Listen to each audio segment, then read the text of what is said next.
North Korea आज भी एक पहेली बना हुआ है।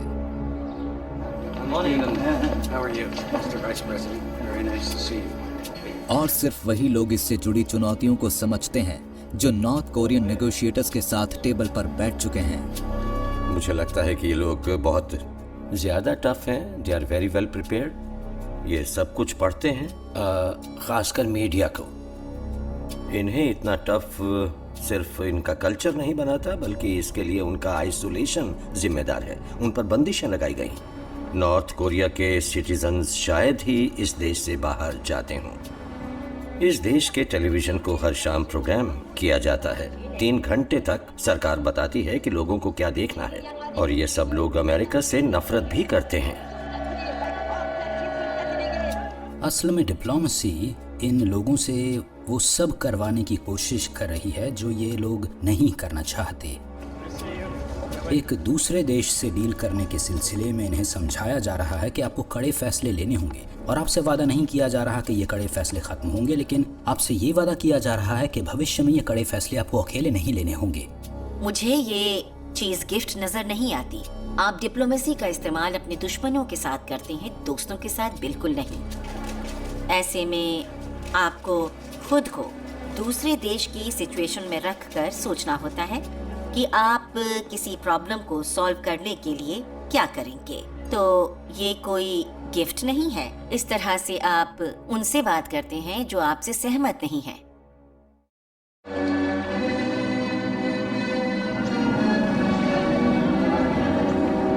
Democratic people's republic of Korea यानी DPRK डेमोक्रेटिक तो बिल्कुल नहीं है।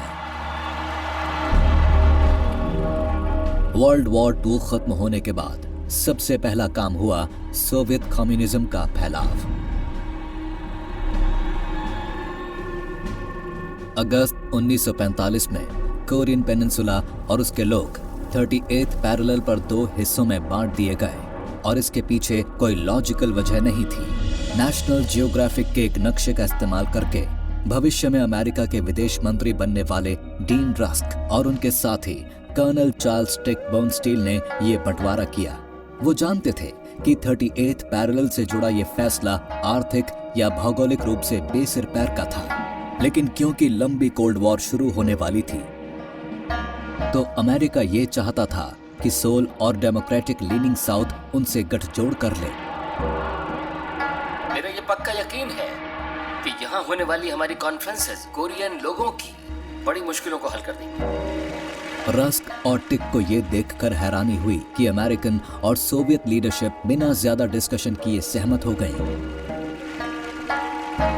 किम इल सुंग एक ऐसे यंग कैरिज्मेटिक रेबल थे जो कई डेकेड से जारी जापान के बेरहम कब्जे के खिलाफ आवाज उठाते रहते थे। तो उन्होंने आतंक और ताकत के बल पर स्टालिन के अंदाज में इस नए रिपब्लिक को शक्ल दे डाली। किम ने सोवियत समर्थन वाले नॉर्थ में अपनी जगह पक्की कर ली और फिर साउथ पर हमला करके पेनिनसुला को एकजुट करने की कोशिश की, और इस तरह से 25 जून 1950 को कोरियन कॉन्फ्लिक्ट शुरू हो गया। 3 साल बाद युद्ध बंदी का ऐलान हुआ। युद्ध के जरिए कायम हुए नॉर्थ कोरिया ने खुद को सबसे अलग थलग कर लिया। यहाँ खूब खून खराबा हुआ और इंसानों पर जुल्म किए गए। ये दुनिया का सबसे अनोखा देश है। दुनिया का और कौन सा ऐसा देश है जो हो कंफ्यूशन, कम्युनिस्ट, हेरिडिटरी, डायनेस्टी? कोई ऐसा देश नहीं है। यहाँ ह्यूमन राइट्स वायलेशंस भी होते हैं। United Nations commission of inquiries ने कहा कि मौजूदा इतिहास में नाजी जर्मनी के अलावा अगर कोई देश है तो वो है नॉर्थ कोरिया। मुझे नहीं लगता कि नॉर्थ कोरिया के अलावा इतना अलग थलग और कोई देश होगा। तो ये वाकई एक अनोखी जगह है। और ये करीब 70 साल से अमेरिकन पॉलिसी को चैलेंज करता रहा है। मेरे ख्याल से किसी भी सियासी सवाल की शुरुआत एक मैप से होनी चाहिए। अगर आप नॉर्थ ईस्ट एशिया के मैप को देखें तो ये आपको काफ़ी छोटी जगह नज़र आएगी, पर यहाँ रशियंस का भी इंटरेस्ट है, जापान का भी इंटरेस्ट है, चाइना और साउथ कोरिया का भी जबरदस्त इंटरेस्ट है और इस एरिया के बीच में एक छोटी सी जगह है नॉर्थ कोरिया। अब आप शायद सोचेंगे कि भला ये अपने आसपास के देशों का क्या बिगाड़ सकता है, लेकिन सच ये है कि ये बहुत कुछ बिगाड़ सकता है। नॉर्थ कोरिया अमेरिका को धमकाना सीख चुका है, तो ये उस उकसावे की कार्रवाई करता है जैसे कि कोई मिसाइल टेस्ट या न्यूक टेस्ट, और उसके बाद पूरी दुनिया में उसकी निंदा होती है। उसके बाद सामने वाला कुछ करता है जैसे पोकर गेम में होता है, जैसे और लो, और फिर जब जवाब आता है तो वो कहता है ओह नो और कदम पीछे खींच के बोलता है इट्स ओके, हम ये करने में भी सक्षम हैं। तो धमकाने की और शांति की ये कोशिश चलती रहती है, फिर उनसे मिला जाता है, बातचीत होती है, उन्हें मदद मिलती है, रिवॉर्ड्स मिलते हैं, समय गुजर जाता है, उकसावा फिर से शुरू होता है। तो ये जो साइकिल जो है चलता रहता है। कई पीढ़ियों से नॉर्थ कोरिया के लोगों पर एक ऐसा तानाशाही राज चलता रहा है जिसके शासकों ने प्रोपेगेंडा को एक आर्ट की शक्ल दे दी है। ये लोग किम फैमिली डायनेस्टी को भगवान के रूप में देखते हैं। Korean central news agency KCNA information को बाहर नहीं जाने देती। इस एजेंसी को 1946 में बनाया गया था। और भी कई अत्याचार करने वाले कम्युनिस्ट डिक्टेटर्स मौजूद रहे हैं, जैसे स्टालिन, माओ, लेकिन उनके पास किम फैमिली वाली टेक्नोलॉजी नहीं थी। उनके पास इतना सोशल कंट्रोल नहीं था, इसलिए हर गांव में, हर घर में उनके पास लोगों को कंट्रोल करने वाले स्पीकर्स नहीं थे। वहां हर घर में टेलीविजन नहीं था। आज हर घर में जैसी तस्वीरें मिलती हैं तब वैसी नहीं थी। आज तो ये किसी रिलीजियस कल्ट के लीडर जैसे हो गए हैं। किम जोंग उन के ग्रैंडफादर और फादर को लोग किसी देवता की तरह पूजते हैं और अब किम भी उन्हीं में शामिल हैं। ये सिर्फ पॉलिटिकल फिगर्स नहीं बल्कि गॉड जैसी रिलीजियस फिगर्स हैं, और ये जो कहते हैं नॉर्थ कोरियंस बिल्कुल वैसा ही करते हैं। इस देश की जैसी कोई और जगह नहीं है। ऐसे में एक बड़ा सवाल है, क्या ब्रेन वॉशिंग काम करती है? मुझे लगता है कि अमेरिकन्स जैसा सोचते हैं ये उससे बेहतर काम करती है। किम जोंग उन को सरकार के अंदर अपनी लेजिटिमेसी बनाने के लिए बहुत ही थोड़ा सा वक्त मिला था, जबकि किम जोंग इल को इसी काम के लिए 30 साल मिले थे, और 30 साल का वक्त काफी लंबा होता है। लेकिन जब किम जोंग उन पावर में आए तो बहुत सारी दिलचस्प चीजें उनके आसपास होने लगी। सबसे पहली चीज ये थी कि उन्होंने मिसाइल टेस्ट किया जो कि नाकाम रहा। तब नॉर्थ कोरिया ने क्या किया? उन्होंने अपनी नाकामी मानी, और ऐसा पहली बार हुआ। आखिर उन्होंने ऐसा क्यों किया? लोग सोचने लगे ऐसा तो पहले नहीं हुआ। किम जोंग उन ने अपना एक लक्ष्य बनाया कि उन्हें अपनी सरकार को कहां ले जाना है। उनका एक बहुत इंपॉर्टेंट स्टेटमेंट था कि अब लोगों को अपनी बेल्ट्स कसने की जरूरत नहीं पड़ेगी। उनकी स्पीच में न्यूक्लियर प्रोग्राम का कोई जिक्र नहीं था, कहीं से कहीं तक नहीं, क्योंकि किम जोंग उन ऐसी लेगेसी नहीं चाहते थे। किम जोंग इल की लेगेसी थी वो nuclear programme. Kim Jong Un अपने देश को स्ट्रॉन्ग और प्रॉस्पेरस बनाना चाहते थे। फिर उन्होंने नॉर्थ कोरियन वर्कर्स पार्टी के अंदर एक उथल पुथल भरी सिचुएशन पैदा कर दी। इस वजह से उनके अंकल जैन सोंग टैक इस पार्टी मीटिंग को छोड़कर निकल गए और अगले दिन उनका कत्ल कर दिया गया। किम जोंग उन ने कई सीनियर नॉर्थ कोरियन हस्तियों को कुछ इस तरह से मरवाया कि ये अंदाज़ा लगाना ही मुश्किल हो गया कि आखिर इन लोगों को क्यों मारा गया। लेकिन ये तो स्पेकुलेट किया ही जा सकता है कि उन्हें ये सब लोग अपने प्रति वफादार नहीं लग रहे थे। उन्होंने 400 से ज्यादा सीनियर मिलिट्री और मिनिस्ट्री लीडर्स को पब्लिकली उनके पद से हटा दिया। आरोप ये भी है कि उन्होंने अपने से बड़े हाफ ब्रदर को एक मलेशियन एयरपोर्ट पर कुछ अनजान लोगों के जरिए जहर दिलवाकर मरवा दिया था। लेकिन किम डायनेस्टी को सिक्योर करने के लिए उन्हें किसी और चीज की जरूरत थी। ये थे न्यूक्लियर वेपन्स, जो अमेरिका और उसके एशियन एलाइज के लिए जबरदस्त खतरा बन सकते थे। ये किम जोंग उन दौर की शुरुआत थी। उन्होंने अपनी लेजिटिमेसी दिखानी थी। अगर वो इकोनॉमिक ग्राउंड पर ये लेजिटिमेसी नहीं दिखा पाते तो उन्हें सिक्योरिटी फ्रंट पर ये लेजिटिमेसी दिखानी थी। इसलिए उन्होंने बड़ी तेजी से न्यूक्लियर प्रोग्राम को डेवलप करना शुरू कर दिया था, ताकि उनके पास दिखाने के लिए कुछ तो हो जिसके बल पर वो अमेरिका के साथ नेगोशिएट करने के लिए ज्यादा स्ट्रॉन्ग पोजीशन में हो। किम्स ने आते ही एक न्यूक्लियर प्रोग्राम शुरू कर दिया। किम जोंग इल ने दुनिया भर में हुई आलोचना और ट्रीटीज के बावजूद ये काम रोका नहीं। और अब शायद उनका बेटा ये काम खत्म करेगा। अब उसके पास अपने गरीब देश को फिर से आर्थिक रूप से ठीक ठाक करने के लिए एक मजबूत मुद्दा है।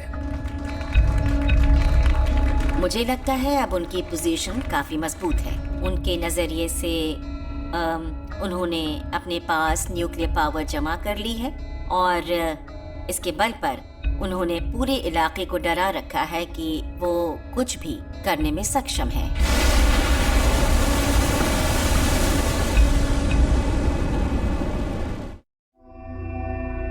(2016) से लेकर 19 सितंबर 2017 तक किम जोंग उन ने 3 न्यूक्लियर टेस्ट्स किए।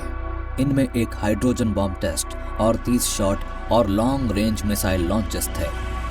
हर टेस्ट के दौरान आईसीबीएम की रेंज बढ़ती ही गई और किम जोंग उन ने यह दावा किया कि उनके देश के पास इतने छोटे वॉरहेड्स हैं कि वो हर मिसाइल पर फिट हो जाएं।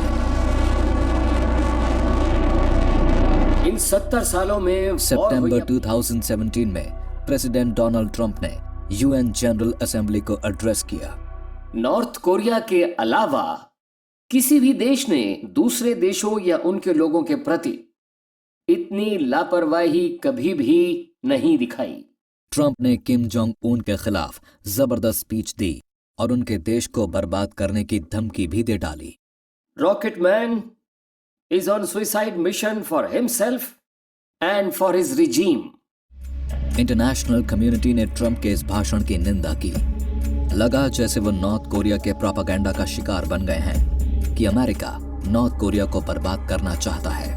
प्रेसिडेंट ट्रंप ने नॉर्थ कोरिया के प्रति बहुत ही सख्ती दिखाई। उन्होंने किम जोंग उन को कहा rocket man on a suicide mission.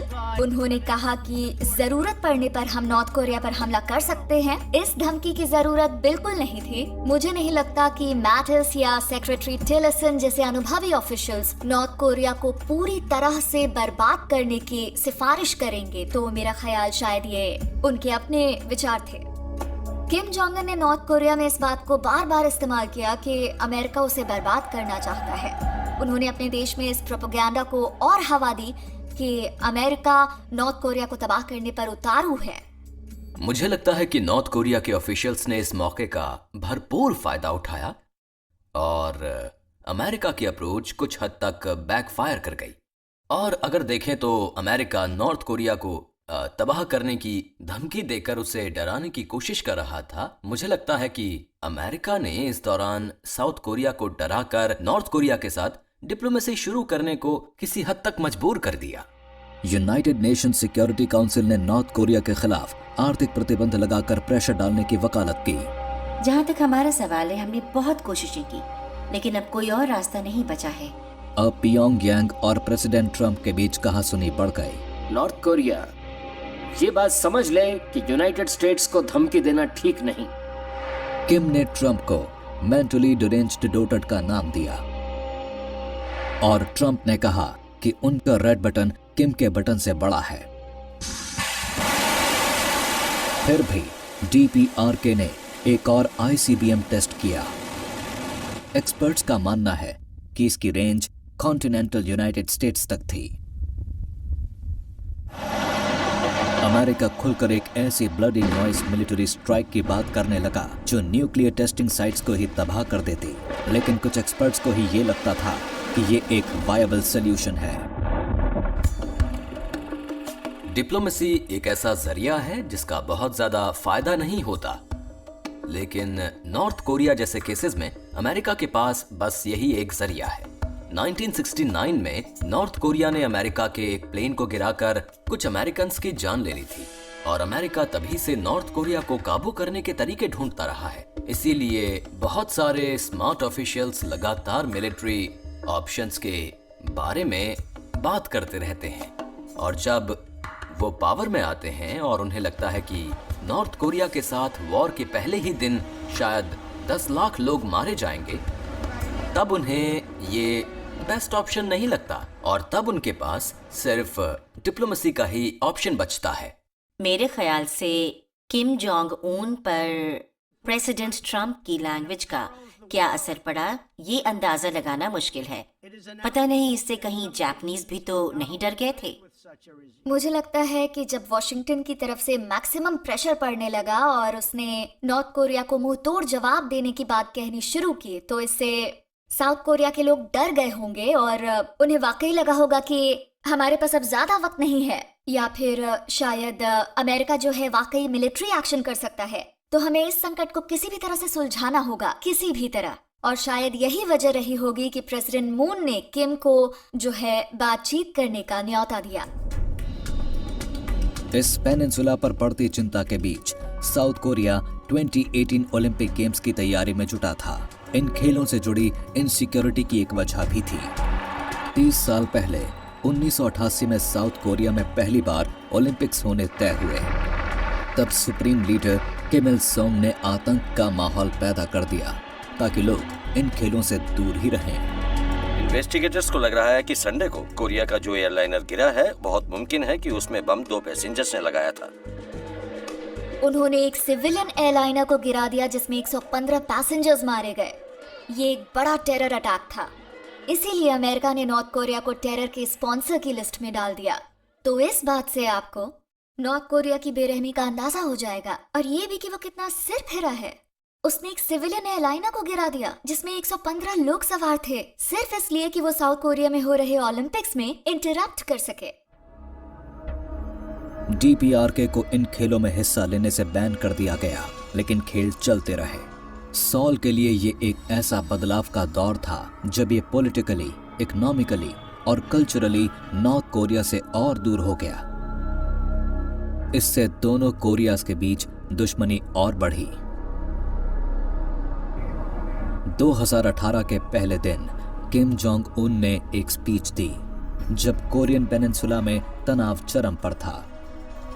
पूरा अमेरिका हमारी न्यूक्लियर स्ट्राइक की रेंज में है और न्यूक्लियर स्ट्राइक वाला बटन हमेशा मेरे ऑफिस की टेबल पर होता है। अमेरिका इसे मेरी कोरी धमकी ना समझे, ये हकीकत है। जहां तक विंटर ओलंपिक्स की बात है तो वो जल्दी ही साउथ कोरिया में होने वाले हैं। वो नॉर्थ कोरिया के लिए खुद को साबित करने का एक बहुत बढ़िया मौका होगा, और हम तहे दिल से ये उम्मीद करते हैं कि ये खेल पूरी कामयाबी के साथ संपन्न हो पाएं। मेरे ख्याल से शुरू में सबको ये लगा होगा कि ये अमेरिका और साउथ कोरिया के बीच एक खाई पैदा करने की कोशिश है, और साथ ही शायद ये दिखाने की भी कोशिश हो रही है कि न्यूक्लियर वेपन्स होने के बावजूद नॉर्थ कोरिया एक अच्छा पड़ोसी हो सकता है। शांति से जुड़े इस संदेश की तरफ पूरी दुनिया की नजर गई।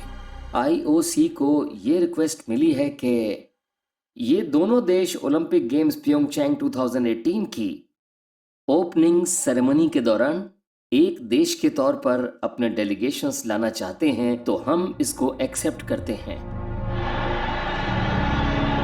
नॉर्थ और साउथ कोरिया 2000, 2004 और 2006 में सो कॉल्ड सनशाइन पॉलिसी के दौरान एक फ्लैग के नीचे मार्च कर चुके थे। मैं समझ सकती हूँ कि प्रेसिडेंट मून क्या करने की कोशिश कर रहे हैं। वो एक बहुत ही खतरनाक इलाके में रह रहे हैं और उनके सामने सिर्फ मिसाइल्स जैसा पेचीदा मुद्दा ही नहीं है, ये है उनका वे ऑफ लाइफ। वेस्ट के देशों के लिए कोरिया का ये जेस्चर अलग था। पहली बार किम को लगा कि नॉर्थ के पास वाकई पावर है। मुझे लगता है कि पहला कदम किम जोंग उन ने नए साल के अपने भाषण के जरिए आगे बढ़ाया, जिसमें उन्होंने कहा कि अब हम अपना न्यूक्लियर प्रोग्राम पूरा कर चुके हैं, यानी कि अब जो है वो और ज्यादा टेस्टिंग नहीं करने वाले हैं। और तब प्रेसिडेंट मून ने उस मौके का फायदा उठाते हुए नॉर्थ कोरिया से ओलंपिक्स में शामिल होने को कह डाला।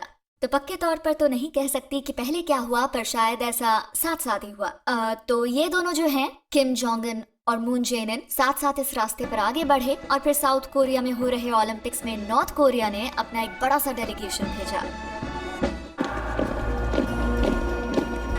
किम जोंग उन ने गेम्स शुरू होने से पहले वाले दिन ICBMs के साथ एक मिलिट्री परेड निकाली। ये एक तरह से वेस्ट की अनदेखी थी। इसी बीच साउथ में ड्रामा जारी था।